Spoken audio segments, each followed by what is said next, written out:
विपक्षी दलों का एक समुदाय अब ऐसा बन गया है जिनके लिए भारत में सेक्युलरिज्म का मतलब एक धर्म विशेष का तुष्टीकरण करना है। धर्म गुरुओं ने कई बार ऐसी बातें कही और कई धर्म गुरु ऐसी बातें करते रहे हैं। इस विवाद में किसी राजनीतिक दल को पड़ने की जरूरत ही नहीं है। राजद के पास अगर इतना ही समय है तो फिर वो भी अपनी एक धर्मशाला अलग से खोल लें। ये भाषा जो बोल रहे हैं कि बिहार किसी के बाप का नहीं है, तकलीफ तो इसी बात की है कि कुछ लोग और कुछ दल इस बात को समझते हैं कि शायद उन्हीं के ही घर का ये बिहार है। होली जैसा त्योहार तो खास तौर पे एक ऐसा त्योहार है जहां पे तमाम गिले शिकवे भूलकर हर कोई एक साथ मिलकर त्योहार मनाता है। ऐसे में जो भाजपा के विधायक भी कह रहे हैं उसके पीछे की सोच भी यही है। किसी को तकलीफ है तो भाई अपना आगे पीछे सोचे, बट उसमें पुनः उसका इंटरप्रिटेशन गलत तरीके से निकाल कर जो राजद के लोग हैं वो जो धार्मिक असंतुलन फैलाने का प्रयास करते हैं, तुष्टीकरण का प्रयास करते हैं, ये गलत। पहले भी राजद कांग्रेस अलग होकर चुनाव लड़ चुकी है, वर्चस्व की लड़ाई में इस बार भी देखने को मिलेगा। नमस्कार, लाइव बिहार देख रहे हैं आप। आपके साथ मैं स्नेहा गुप्ता। केंद्रीय मंत्री और लोक जनशक्ति पार्टी रामविलास के राष्ट्रीय अध्यक्ष जो है आज पटना पहुंच चुके हैं चिराग पासवान, और आते के साथ तेजस्वी यादव पर बरस गए हैं। सीधे तौर पे हरिभूषण ठाकुर बचौल ने जिस तरीके से ये कहा था कि होली के दिन, क्योंकि होली का जो दिन है वो फ्राइडे को है, जुम्मे के दिन है, और अगर इस दिन मुसलमान भाई बाहर निकलते हैं तो दिल बड़ा करके निकले, अगर कोई रंग लगा दे तो बुरा नहीं माने, नहीं तो घर से बाहर ना निकले। जिसके बाद तेजस्वी यादव ने ये कहा था कि ये बिहार किसी के बाप का नहीं है। अब चिराग पासवान का बड़ा बयान सामने आया है। क्या कुछ कह रहे हैं चिराग पासवान पर, आप इस वीडियो पे नजर डालिए। ये कौन सी बात उन्होंने पहली बार बोली है? बाबा बागेश्वर ने हमेशा से अपनी इस इच्छा को जाहिर किया है कि वो भारत को एक हिंदू राष्ट्र बनता हुआ देखना चाहते।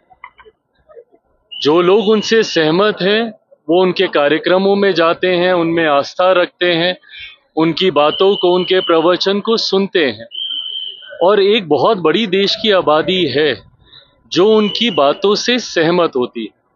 बहरहाल बिना इस विवाद में गए हुए कि वो क्या कह रहे हैं नहीं कह रहे, देश चलेगा तो संविधान के आधार पर चलेगा। और जो राजनीतिक दल, हर धर्म गुरु की इच्छा होती है कि देश उनके धर्म के आधार पर चले। ऐसे में वो अपनी इच्छा को रखते हैं, उनके अनुयायी उनकी बातों को सुनते, मानते, समझते हैं। ऐसे में मैंने पहले भी इस बात को कहा है कि किसी भी राजनीतिक दल को इसमें हस्तक्षेप करने का कोई मतलब ही नहीं है। जब ये बात स्पष्ट है कि देश संविधान के आधार पर चलेगा, बट कुछ राजनीतिक दल उसमें अपनी राजनीतिक रोटियां सेकने के लिए, तुष्टीकरण की राजनीति को बढ़ावा देने के लिए और किसी एक धर्म विशेष को अपने पक्ष में करने के लिए बिना मतलब के इसमें आरोप प्रत्यारोप लगाने लगते हैं। बाबा बागेश्वर ने पहली बार नहीं कहा, उन्होंने कई बार इस बात को कहा। बट ऐसे में जो यहाँ के स्थानीय राजनीतिक दल हैं, पहले तो उनके आने का ही विरोध करने लग जाते हैं, उसके बाद उनके यहाँ रहने का, उनकी बातों का, उनके कहे का। भाई आप एक राजनीतिक दल है, आपको क्या लेना देना कोई धर्मगुरु आके क्या कह रहे हैं नहीं कह रहे हैं। जब किसी दूसरे धर्म के लोग अपने धर्म के बारे में सारी बातें करते हैं तब तो ये लोग नहीं बोलते राजद जैसी पार्टियां। क्यों? क्योंकि उस वक्त इनको तुष्टीकरण करना होता है। हकीकत ये है कि देश में एक बड़ा राजनीतिक दल और खासतौर पे विपक्षी दलों का एक समुदाय अब ऐसा बन गया है जिनके लिए भारत में सेक्युलरिज्म का मतलब एक धर्म विशेष का तुष्टीकरण करना है। ये सोच ही पूरी तरीके से गलत है। राजनीतिक दलों को अपनी टिप्पणी सिर्फ राजनीतिक आधार पर ही रखनी चाहिए और सिर्फ सरकार की नीतियों के आधार पर करनी चाहिए। धर्म गुरुओं ने कई बार ऐसी बातें कही और कई धर्म गुरु ऐसी बातें करते रहे हैं। इस विवाद में किसी राजनीतिक दल को पड़ने की जरूरत ही नहीं है। राजद के पास अगर इतना ही समय है तो फिर वो भी अपनी एक धर्मशाला अलग से खोल लें। फिर क्यों वो किसी एक राजनीतिक संगठन का हिस्सा बने हुए हैं? अगर उनको टिप्पणी करनी है करें ना भैया, बिहार में हमारी सरकार को लेकर करें, देश में हमारी सरकार को लेकर। पर इस तरीके की बातें कर कर राज्य में सिर्फ धार्मिक असंतुलन बनाने का प्रयास जो राजद के द्वारा किया जाता है वो कतई उचित नहीं है। प्रभु, हम कहीं नहीं भाग रहे हैं, एक एक करके। बीजेपी के विधायक हरिभूषण ठाकुर बचौल, उन्होंने मुस्लिम समाज को लेकर हिदायत दी है कि फ्राइडे को होली पड़ रही है तो वो घर में ही रहे और घर में रहकर भी अपनी नमाज अदा करें। लेकिन तेजस्वी यादव ने कहा किसी की बात की बिहार नहीं। देखिए ये भाषा जो बोल रहे हैं कि बिहार किसी के बाप का नहीं है। तकलीफ तो इसी बात की है कि कुछ लोग और कुछ दल इस बात को समझते हैं कि शायद उन्हीं के ही घर का ये बिहार है। ये गलत है ये सारी बातें। देखिए हर धर्म को और खास तौर पर हिंदू त्योहार का तो मतलब ही यही रहा है कि हर कोई मिलजुल कर इन त्योहारों को मनाता रहा है। हम लोगों ने दशकों तक गंगा जमुनी तहजीब का उदाहरण देने का हम लोगों ने काम किया, और होली जैसा त्योहार तो खास तौर पे एक ऐसा त्योहार है जहां पे तमाम गिले शिकवे भूलकर हर कोई एक साथ मिलकर त्योहार मनाता है। ऐसे में जो भाजपा के विधायक भी कह रहे हैं उसके पीछे की सोच भी यही है कि हर कोई मिलजुल कर मनाए। किसी को तकलीफ है तो भाई अपना आगे पीछे सोचे, बट उसमें पुनः उसका इंटरप्रिटेशन गलत तरीके से निकाल कर जो राजद के लोग हैं वो जो धार्मिक असंतुलन फैलाने का प्रयास करते हैं, तुष्टीकरण का प्रयास करते हैं, ये गलत सोच है। चुनाव नजदीक है और ऐसे में कांग्रेस जो है वो पद यात्रा निकालने वाली है, पलायन रोको पद यात्रा। अच्छा बताइए, पलायन रोको पद यात्रा, पलायन शुरू किसके समय में हुआ था? पलायन की जननी कौन सा राजनीतिक दल रहा है? 90 का वो दशक ही रहा है ना, जिसको जंगल राज के तौर पे जाना जाता था।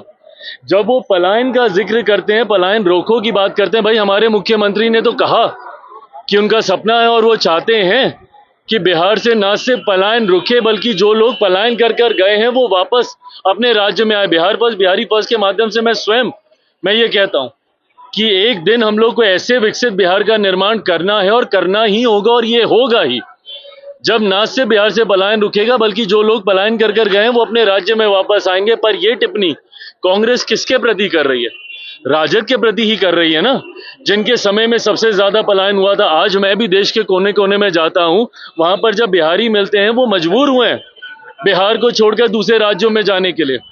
जब मैं विदेश की यात्रा पे भी जाता हूं, वहां पे भी खास तौर पर बिहारी डायस्पोरा से इंटरेक्ट करता हूं, उनसे मुलाकात करता हूं, और उनका वो दुख मुझे उनकी बातों में दिखाई देता है कि किन परिस्थितियों में उनको अपना प्रदेश छोड़कर दूसरे देशों में जाना पड़ा, और आज पीढ़ियां वहीं पे बस के रह गई हैं, अपने ही राज्य में प्रवासी कहलाते हैं।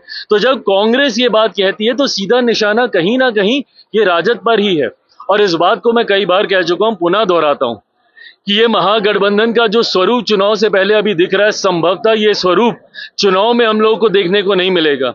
जिस तरीके से महागठबंधन के विभिन्न घटक दलों के बीच में ही एक वर्चस्व की लड़ाई शुरू हो गई है, चुनाव आते आते तक आप देखिएगा कि इस वर्चस्व की लड़ाई का परिणाम होगा कि राजद कांग्रेस, और एक बार पहले भी ये हो चुका है, पहले भी राजद कांग्रेस अलग होकर चुनाव लड़ चुकी है, वर्चस्व की लड़ाई में इस बार भी देखने को मिलेगा। और जिस तरीके से कांग्रेस के तेवर हैं और जिस तरीके से केंद्रीय नेतृत्व से लेके बिहार का जो उनका संगठन है, जिसको इस बात की समझ अब आ चुकी है कि उनके पास खोने के लिए ज्यादा कुछ नहीं है। जितनी सीटें उन्होंने जीती है, संभवतः अकेले लड़के इससे ज्यादा सीटें वो जीत सकते हैं।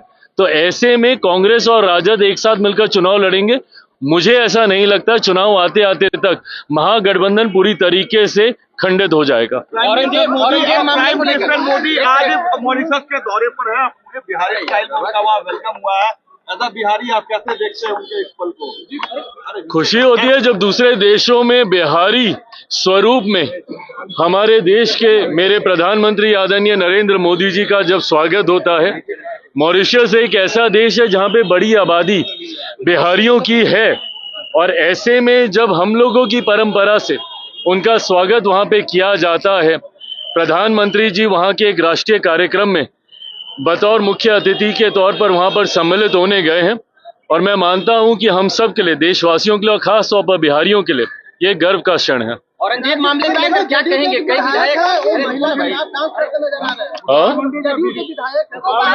अरे प्रभु, ये इनका होता रहता, कोई नहीं बात। लेकर सवाल है कि औरंगजेब को जो भी समर्थन करेंगे उन्हें पाकिस्तान भेज दिया जाएगा, उत्तर प्रदेश में योगी सरकार के यहाँ भेज दें। अबू आजमी वाले बयान के बाद बिहार में भी विधानसभा में तकलीफ इस बात की है कि जब आप हिंदू शासकों की तुलना और उनकी तुलना में कुछ ऐसे मुगल शासकों का नाम लेने लगते हैं जिनका एक अपना क्रूर इतिहास रहा है, उनका अपने ही परिवारजनों के साथ उनकी क्या भूमिका रही, देश में शासन करते वक्त देशवासियों के साथ उनकी क्या भूमिका रही, ये इतिहास में दर्ज है, ये कोई नई बात नहीं है।